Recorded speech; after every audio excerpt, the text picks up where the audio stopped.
The 1970 12 Hours of Sebring is considered as the greatest 12-hour classic ever.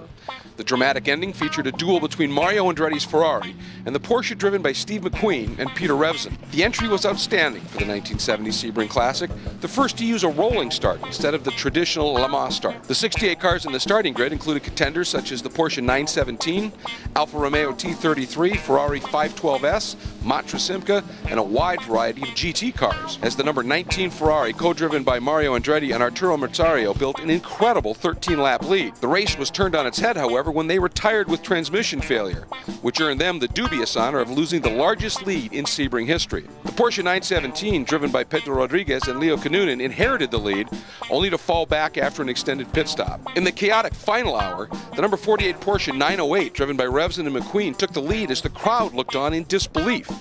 Meanwhile, Andretti had been reassigned to the number 21 Ferrari 512S that Nino Vaccarella and Ignazio Giunti had been driving. Andretti quickly took the lead back from Revson, but then had to pit for fuel. At the finish, the Revson-McQueen Porsche was only 24 seconds behind. Revson drove a majority of the race and was much faster than McQueen. McQueen deserves credit for his performance, however, especially considering he drove with a cast due to a broken foot. A total of 57 cars entered the 1971 Sebring 12 Hours.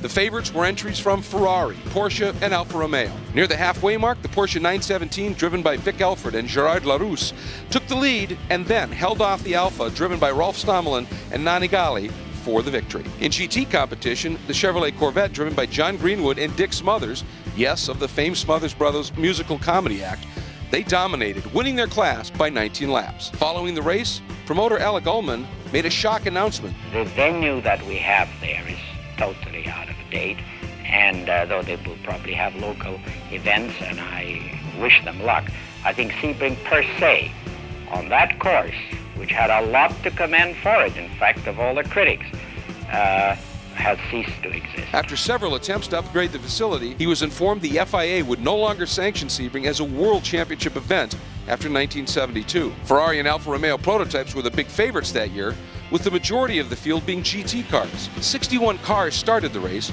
with Ferrari taking the early lead. The 312 PB, driven by Brian Redman and Clay Regazzoni, dominated the first 7 hours but retired due to a fire, giving Mario Andretti and Jackie Ickx the lead in another factory 312 PB. They finished with a 2-lap margin over Peterson's Ferrari. After 21 years, the sun had set on America's greatest sports car race. Or had it. 1973 marked the beginning of a completely new era at Sebring. Race founder and promoter Alec Ullman had departed, and the race seemed in doubt until Reginald Smith, John Bishop, and the International Motorsports Association, IMSA, stepped in at the last minute to save the event. Sebring was now part of the IMSA Camel GT Series. Gone were the prototypes and the prestige of being a World Championship event. Yet despite that, a huge entry of GT cars entered, with 72 making the starting grid. Attrition was high, and many of the Corvettes and Camaro entries dropped out early, while the more endurance-reliable Porsches took command. Peter Gregg, Hurley Haywood, and Dave Helmick won by a 1-lap margin over the Porsche driven by Michael Kaiser and Milt Minter. Sebring's first IMSA race was a huge success, but tough challenges still lay ahead for America's greatest sports car race. Despite valiant efforts to save the race, the 1974 Sebring 12 Hours was canceled. The so-called energy crisis created fuel shortages that eventually forced IMSA to cancel the event, but there was a Sebring 74 event. Hundreds of fans, maybe thousands, showed up anyway at the Sebring Airport circuit. It was a spontaneous party or funeral or tribute, whatever you want to call it. Sebring fans had to be there, race or not. They were not going to let the Sebring tradition die. Sebring was revived in 1975 thanks to promoter John Greenwood.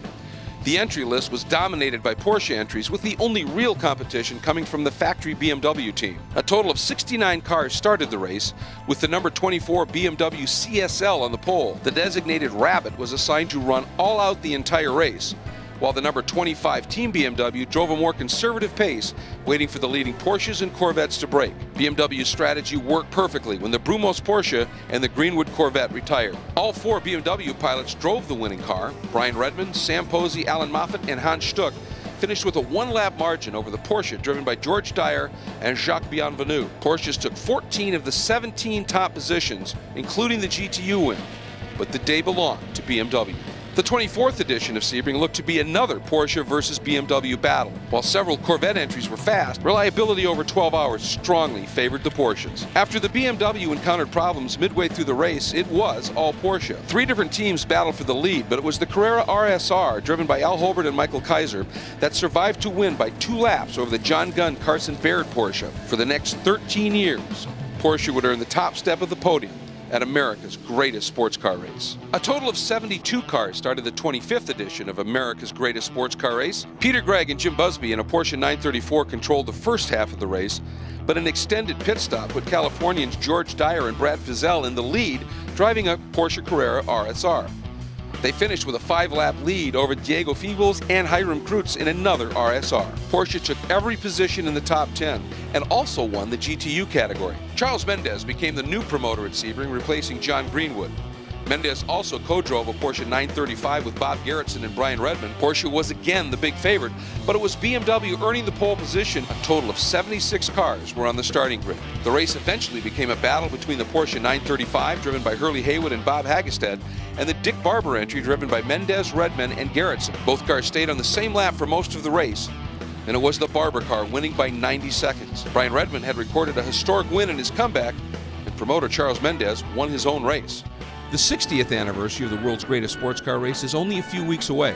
Ferrari, Porsche, Corvette, Aston Martin are still battling for the top spot on the now 3.7-mile circuit, with newer additions such as Audi and BMW joining the fray. Be sure to catch all of the Sebring history and race action when the opening rounds of the American Le Mans Series presented by Tequila Patron and the World Endurance Championship come together at the 60th anniversary of the Mobil 1 12 Hours of Sebring, presented by Fresh from Florida.